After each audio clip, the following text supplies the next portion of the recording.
They said you were born alone, that you are a separate being navigating a world outside of yourself, hoping, maybe praying to find meaning, connection, and peace somewhere out there.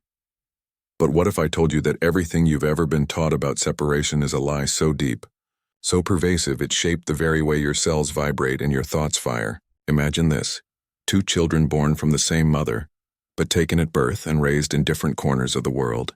One becomes a painter in Tokyo, the other a physicist in Lisbon. They've never met, never spoken, but every time the painter dreams of the ocean, the physicist wakes up near water. Every time one of them gets hurt, the other flinches without knowing why.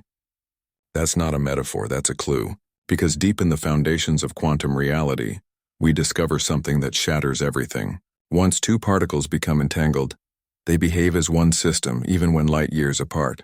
Change one and the other reacts instantly. Not fast, instantly. Faster than the speed of light. Einstein called it spooky action at a distance. But the truth is far stranger than spooky. If entangled particles respond to each other outside time and space, what does that say about us? This isn't just physics. This is your life. Right now, you're still operating under a program, an inherited pattern that says you are a me trying to survive in a world of them, that love, healing, and power must be earned, fought for, attracted, or deserved. But here's what no one told you. You were never disconnected.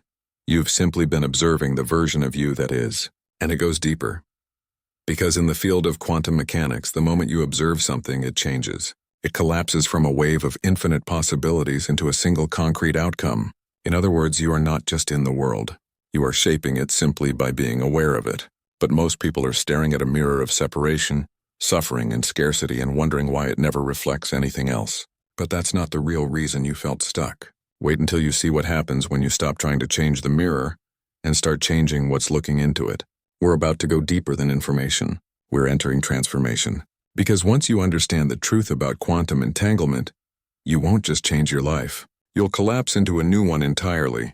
But first we need to break the trance. You've been trained to believe in linearity, that cause and effect are separate, that actions here lead to consequences there, that time is a straight arrow and you're just moving along its path, powerless to rewind or skip ahead. Yet in the quantum field, none of that holds true. Time is not linear. It's entangled. Events are not separate. They are mirrored. And you're not just experiencing life. You're entangled with it. You think you're reacting to reality. But what if reality is reacting to you? This is why when you think about someone intensely, they call. When you feel anxiety before something happens, it does. When you suddenly change your vibration, not your mood, but your coherent state, the world rearranges. We've called it synchronicity, coincidence, manifestation. But the truth is much simpler and much more powerful. You are entangled with every potential version of yourself and every potential outcome. But your mind has been filtering those outcomes through an identity you never consciously chose. That identity says, I'm not ready yet. It whispers, I'm separate. I'm small. I'm lacking. And in that vibration, you keep tuning into timelines that match it over and over like a radio stuck on one station. Not because that's what you want, but because that's what you are observing. But here's where the illusion breaks. Entanglement is not something outside you. It's who you are.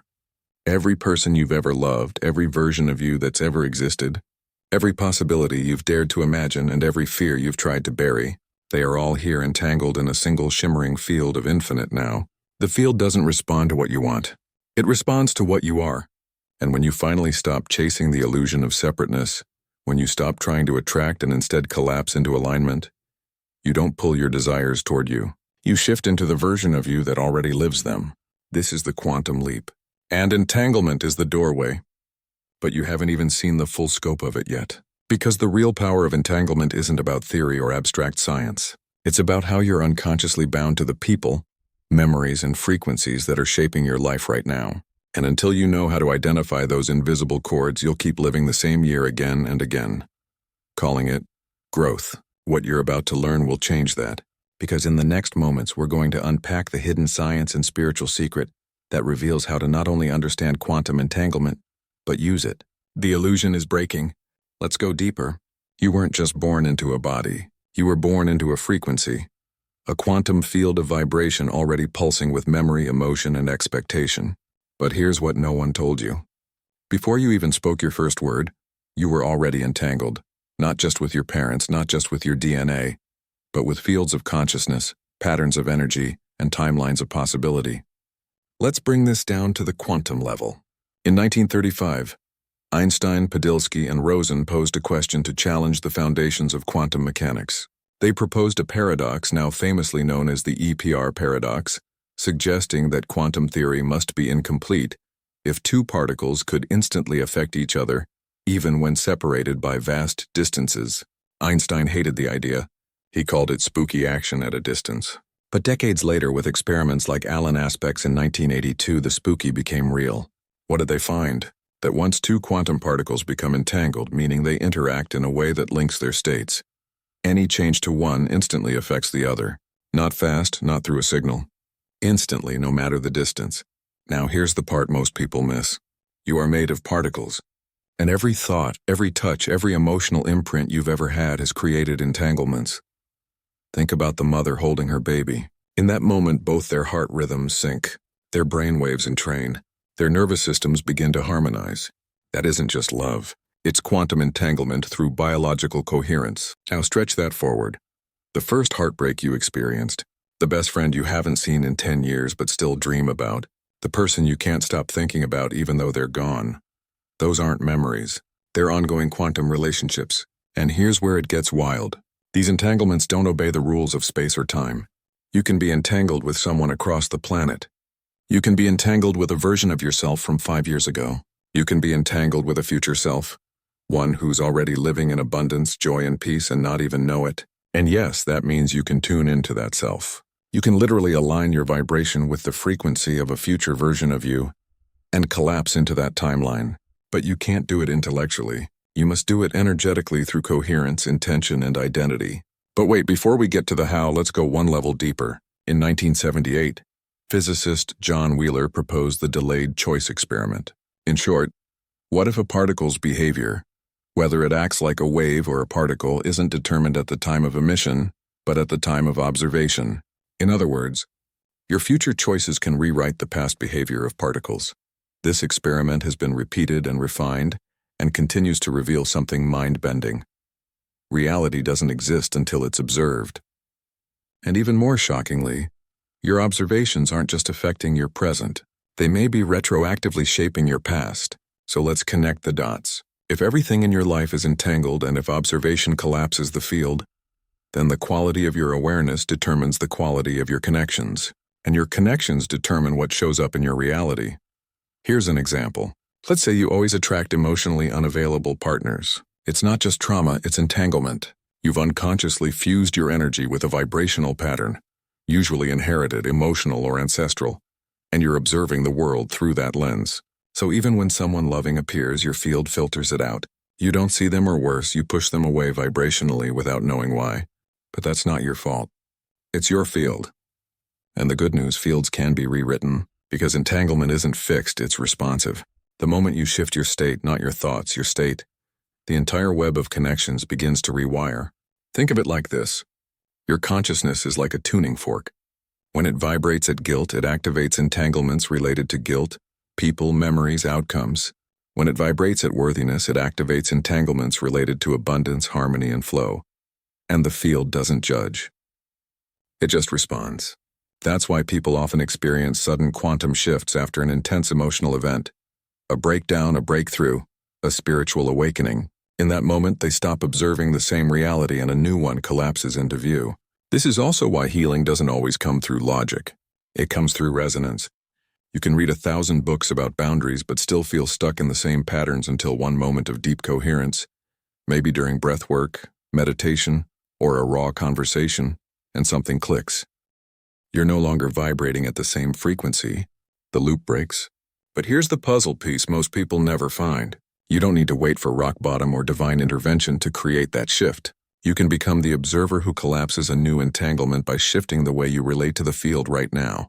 You do this by changing who you think you are, by embodying a new state. Not pretending, but becoming. Because identity is not just psychological. It's quantum. As we move forward, we'll explore how to deliberately reprogram your entanglements, how to dissolve the ones that keep looping old pain, and how to activate the ones that carry the frequencies of your highest future. But before that, a question that might change your life. Who or what are you still entangled with? Because whether you realize it or not, something is still pulling your field, and it's time to find out what and why. Somewhere in your past, there was a moment, maybe you didn't even notice it, when reality shifted. It could have been subtle. A phone call that never came, a job you didn't get, a person who suddenly disappeared from your life.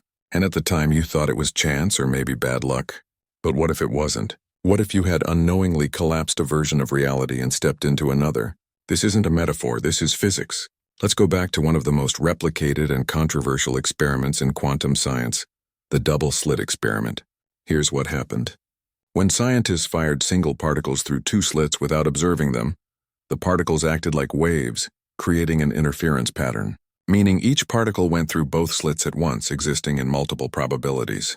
But when they placed a measuring device to observe which slit the particle went through, the pattern collapsed. Suddenly, the particle acted like a solid object. It picked one slit, one path, one outcome. Do you see what that means? The act of observation changed the outcome. Your awareness is not passive. It's participatory, and this changes everything because you're not just watching your life unfold. You're shaping it every moment and by how you observe it. Here's where it gets personal. Let's say you wake up tomorrow and feel a wave of anxiety. Most people immediately observe that sensation through a lens of fear. I'm anxious again. Something must be wrong. What's broken in me? That observation, that internal narrative, is like a measuring device. It collapses your field into a reality where that anxiety defines you. And suddenly you start noticing more problems, more threats, more reasons to feel unsafe. But what if you observed it differently? What if instead of resisting it, you held that sensation as energy rising to leave? What if you breathed into it with curiosity instead of judgment? In that moment, you're no longer feeding the same timeline. You've changed your position as the observer, and a new field begins to take form. But wait, that's not even the most powerful part, because the observer effect doesn't just apply to external measurements. It applies to identity. When you observe yourself as not enough, the universe reflects back experiences that validate that perception. When you observe yourself as powerful, the field shifts not because you forced it, but because you tuned into a new frequency of self. You've been collapsing realities your entire life. You just didn't know it, but now you can do it on purpose. Let's anchor this with a story. A woman I worked with, let's call her Maya, spent years struggling with abandonment. Every relationship, no matter how different on the surface, ended the same way. Ghosting, betrayal, emotional distance. She tried therapy, affirmations, vision boards, but the cycle kept repeating. Then one day during a deep meditation, something strange happened. She had a memory, one she hadn't accessed in years, of sitting alone in a hospital room as a child, waiting for her mother to return. And in that instant she saw herself not as broken or needy, but as the observer, the witness. She didn't try to fix the pain. She simply watched it, accepted it, and something shifted. She said it felt like reality rippled around her, like the frequency of that memory changed, and with it, her sense of identity. That same week, her partner, who had been emotionally distant, initiated a conversation about deeper commitment. It wasn't magic, it was alignment. She had stopped observing herself as someone who is left and started observing herself as someone who is present, whole, and tangled with love, not abandonment. This is the power you've always had, but no one ever taught you how to use it. So let's get practical. Here's the truth. You're surrounded right now by an infinite number of potential realities, versions of your life where you're thriving, sick, in love, lonely, successful, broke. All of them exist as waveforms, possibilities. But the moment you emotionally attach to one, not just think it but feel it, you begin to collapse it into your lived experience. So the question becomes, what are you emotionally rehearsing right now? Because if you keep observing your pain, your limits, your scarcity, the universe will keep delivering evidence to support that observation. But if you start observing through the lens of coherence, which means internal alignment of your heart, mind, and body, then something extraordinary begins to happen. You stop reacting. You start selecting. You stop chasing timelines. You start tuning into them. Neville Goddard said, "To be conscious of being poor while praying for riches is to be rewarded with that which you are conscious of being, namely poverty." The field doesn't respond to what you ask for. It responds to who you are when you ask. And who you are is defined by what you observe as true. This is why most affirmations don't work. Because if you say, "I am abundant," but observe yourself as lacking, that observation collapses the lack timeline. You're tuning into the wrong channel even while saying the right words. But here's the shift. When you become the observer with awareness, when you learn to observe with intention, not habit, you become the master of collapse. You are no longer the effect of reality. You become its cause. As we go forward, you'll learn how to collapse realities, not through control, but through coherence, and how to use this to break the invisible contracts that have kept you entangled with patterns that no longer serve you. Because observing a new future is only the beginning. To live it, you must unhook from the frequencies still pulling you backwards. And that's exactly where we're headed next. There's something pulsing beneath your current reality. A hidden architecture of emotional contracts, energetic signatures, and subconscious agreements that you never consciously signed, but have been obeying for years. These are not just beliefs. They are entanglements, invisible threads that bind you to patterns you've outgrown, relationships that no longer resonate, and versions of yourself that exist only in memory. And unless you learn to break these vibrational contracts, you'll keep collapsing the same reality again and again, even as you pray, journal, and visualize a different one. Let's be clear, this is not about blame. This is about frequency. Everything you are entangled with has a vibrational weight, a signature that informs the quantum field of who you are. And the field, being a mirror of coherence, keeps giving you what matches that signature, not what you consciously wish for. That's why certain emotional patterns feel like gravity. No matter how far you think you've come, you keep getting pulled back. You tell yourself it's sabotage or karma, but more often it's resonance. You're still tuned to the original vibration of an old contract. Let me show you what I mean. There was a man who had achieved everything on paper: a successful business, a loving partner, health, wealth, respect. But every few months, like clockwork, something would collapse. A deal would fall through. A fight would erupt. His nervous system would short-circuit, and suddenly the abundance he had created would dissolve. In hypnosis, he accessed a memory, being 10 years old, standing outside his father's locked office, hearing the words, "You don't belong here." That phrase, "You don't belong here," had imprinted into his energetic field, forming a vibrational contract. And every time he expanded beyond that old identity, the contract would reactivate, pulling him back into a familiar frequency of exclusion, not because he was broken, because he was still entangled. And so are you. You may have a contract with rejection, with silence, with waiting, with struggle, with proving yourself, with not being allowed to receive until you've suffered enough. These contracts are stored not in the mind, but in the emotional body, the space where memory, vibration, and identity merge. And the only way to break them is not through more effort, but through coherence. Let's go deeper. HeartMath Institute has shown that the human heart emits an electromagnetic field up to 60 times greater in amplitude than the brain. When you experience elevated emotions, gratitude, love, presence, your heart enters a state of coherence, signaling safety and alignment to the rest of the body. In this state, the quantum field becomes more responsive to your intentions. But coherence isn't just about feeling good. It's about restoring integrity to the field. Because when you're entangled with a contract of fear or lack, your heart and mind are out of sync.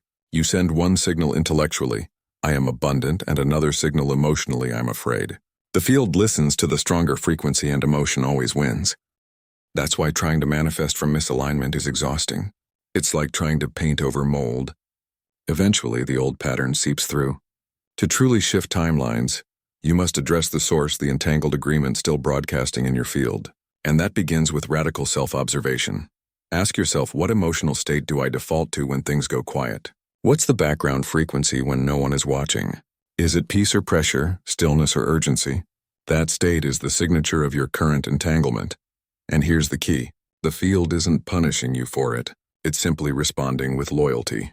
The universe is unconditionally entangled with your coherence. It gives you back what you are. Now here comes the most overlooked piece.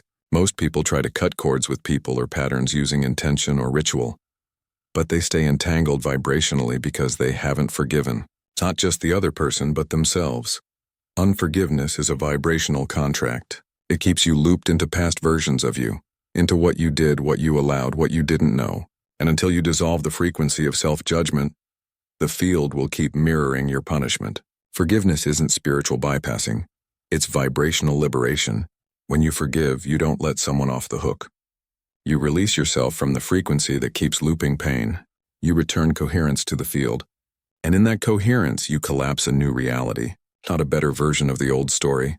A completely different narrative, one that was always available but required a shift in who you believed you were allowed to be. So how do you actually do this? Start here. Identify the recurring emotional pattern that keeps appearing in your life. Is it abandonment, invisibility, conflict? Whatever it is, trace it back. When did you first feel it? Not the story, the feeling. Sit with that vibration. Not to relive it, but to witness it. Remember, you are the observer now. You're not the child. You're not the victim. You're not even the character anymore. You're the consciousness collapsing the scene. Then speak this silently or out loud. I release the contract that says I must keep feeling this to be safe. You don't need to feel worthy. You don't need to feel healed.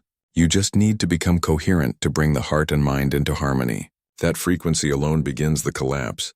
And as you do this, you'll notice something subtle yet profound. People will start responding to you differently. Conversations will shift. What used to trigger you will no longer land. What once felt like a struggle will soften. This is not coincidence, this is coherence. The vibrational field around you is updating its entanglements. You are becoming someone new, not by adding more, but by releasing what was never yours. Now let's go even deeper. Some of you are still entangled with outcomes that never happened, futures that died in your imagination, dreams that you outgrew but still grieve. Let them go, not because they weren't beautiful, but because your attachment to them is anchoring you in an outdated timeline. There are versions of you waiting to bloom, but they require space in your field. Every what if you refuse to release is a frequency you continue to fund. And your coherence is leaking into ghosts, so reclaim it. Not with force, with frequency. And now, right now, speak your intention into the field. Type in the comments. I free myself. Let the field feel your declaration.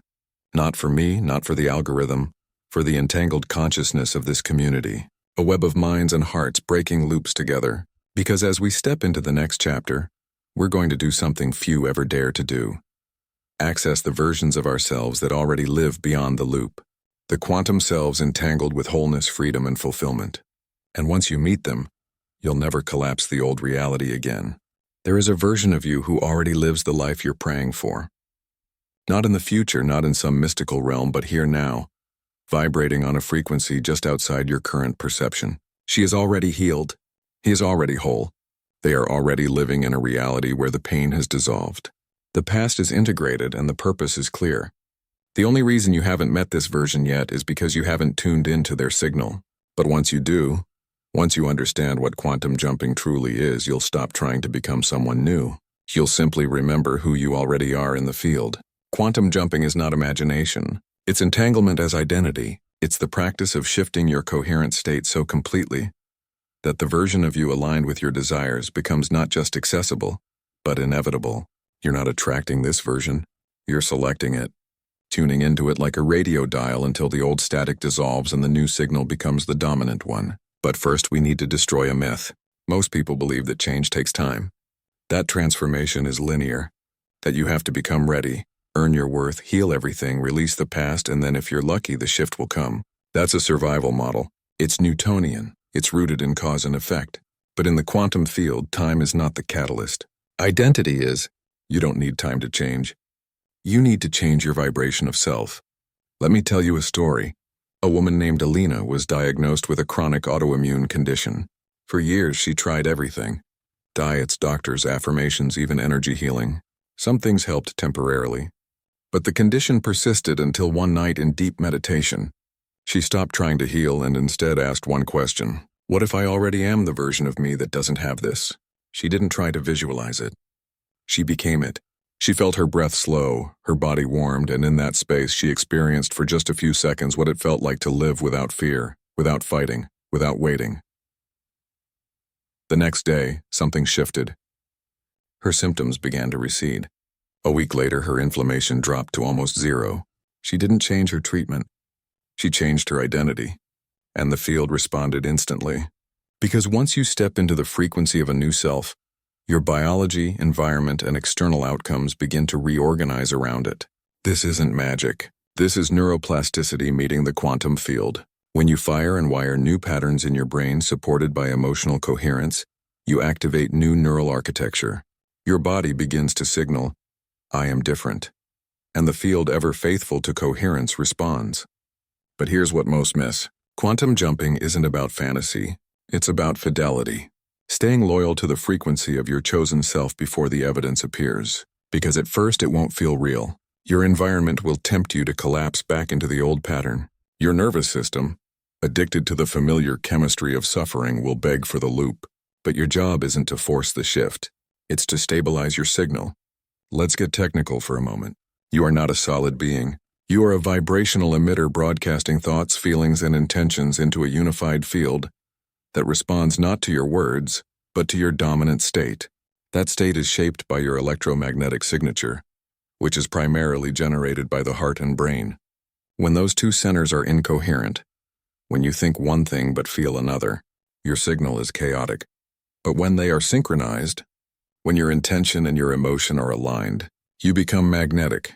You don't chase timelines, they collapse into you. So how do you do it? The first step is identity rehearsal. This is not acting. It's entrainment. Close your eyes, breathe into your heart, and ask yourself, if I already were the version of me who has everything I desire, how would I walk? How would I breathe? How would I speak to myself when no one is listening? Then do that. Embody it not once, consistently. This is the frequency of selection. You're not waiting for permission. You're becoming the evidence. But here's the twist. The old identity won't go quietly. It will try to reclaim its throne through emotional sabotage, procrastination, confusion, self-doubt. That's not failure. That's friction. It means the old reality is destabilizing. Keep going, because the moment you hold your new frequency through discomfort, a jump occurs. You collapse into a timeline where that discomfort no longer has relevance. You didn't overcome it, you out-vibrated it. And sometimes the jump is subtle. A phone call, a missed opportunity rerouted into a miracle, a sudden clarity that was invisible before. That's how quantum reality works. Not with fireworks, but with frequency locks breaking quietly in the background. Then, seemingly out of nowhere, your entire landscape looks different. But it didn't arrive. You did. There's one more secret, and it changes everything. You're not jumping into something better. You're returning to something truer. Because every quantum possibility already exists. And the versions of you that carry peace, love, health, and abundance are not fantasies. They are entangled possibilities waiting for resonance. When you stop trying to force change and start embodying the one who already lives it, the universe no longer has a choice. It must reflect what you are. So here's the practice.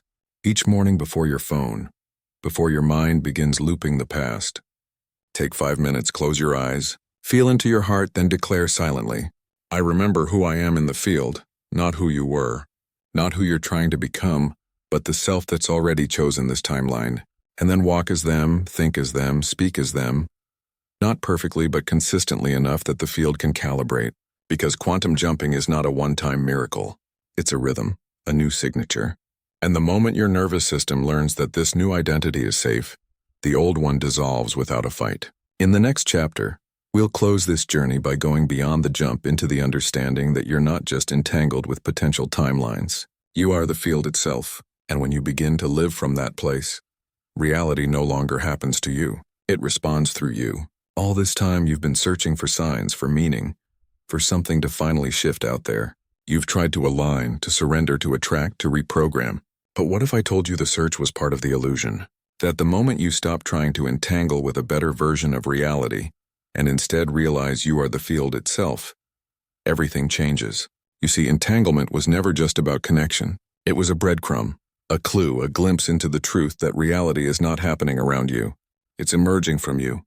You're not an individual projecting intention into the void. You are the void folding in on itself, collapsing infinite probabilities into singular mirrored expressions of your current frequency. Not because you're manifesting, but because you are the manifester and the manifestation, the observer and the observed, the field and the form. Once you believed in cause and effect, you thought that thinking positive would lead to better outcomes. You thought that working harder would finally prove your worth. But quantum mechanics and ancient mysticism now agree form follows frequency, and frequency follows identity. And identity is not fixed. It's chosen moment by moment through the vibration you embody. Let's bring this home with one final shift. There's a concept in advanced quantum theory called non-locality. It means that once particles are entangled, they are no longer bound by space or time. They act as a unified system regardless of distance, regardless of sequence. This defies the classical laws of physics, but it mirrors a deeper truth about consciousness. You are not separate from anything you observe. Every emotion, every encounter, every outcome is reflecting something inside your own field.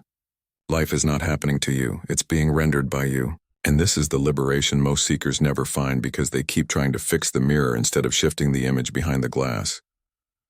When you truly grasp that you are the living field, not just entangled with others, but actively informing the shape of reality through your coherence, everything becomes ceremony. Your thoughts become signals. Your breath becomes access. Your choices become codes. You are no longer chasing love, health, abundance, or purpose. You are walking as the frequency of them. Let me tell you something most teachers won't say. This isn't about becoming perfect. It's about becoming present. Quantum reality doesn't require perfection. It requires participation, coherence, willingness. When you step into life with aligned frequency, even for a few seconds a day, the entire matrix begins to reorient, not instantly, but inevitably. There's a reason why spiritual masters could influence entire fields of reality by their presence alone. They had become so internally coherent, so vibrationally stable, that the quantum field would recalibrate around them, not because they forced it, because they embodied it. And that's what you're being called into now. To stop trying to attract and start transmitting. To stop trying to become and start remembering. Because the field doesn't respond to effort. It responds to clarity. And when you become a clear signal no longer fogged by guilt, doubt, or desperation, reality begins to mirror something extraordinary, your true essence. Not the version layered with survival codes and generational loops, but the self that was always whole, already worthy, and never separate. You are the living field. You are entangled with every healed version of yourself. And your life as it stands right now is not a test or a punishment or an accident. It's a feedback loop revealing your frequency moment by moment so you can refine, adjust, and rise. But this isn't the end of the journey. It's the doorway. Because now that you know you're not just collapsing reality but generating it, the question becomes, how will you live? Not reactively, not theoretically, but consciously, intentionally, with coherence. Not chaos with signal. Not static with embodiment, not escape. Follow what your field already knows is true. Because the next version of your life isn't waiting. It's already here. And the moment you stop trying to find it and instead allow yourself to be it, everything begins to mirror your frequency. You're not becoming powerful. You're remembering that you always were.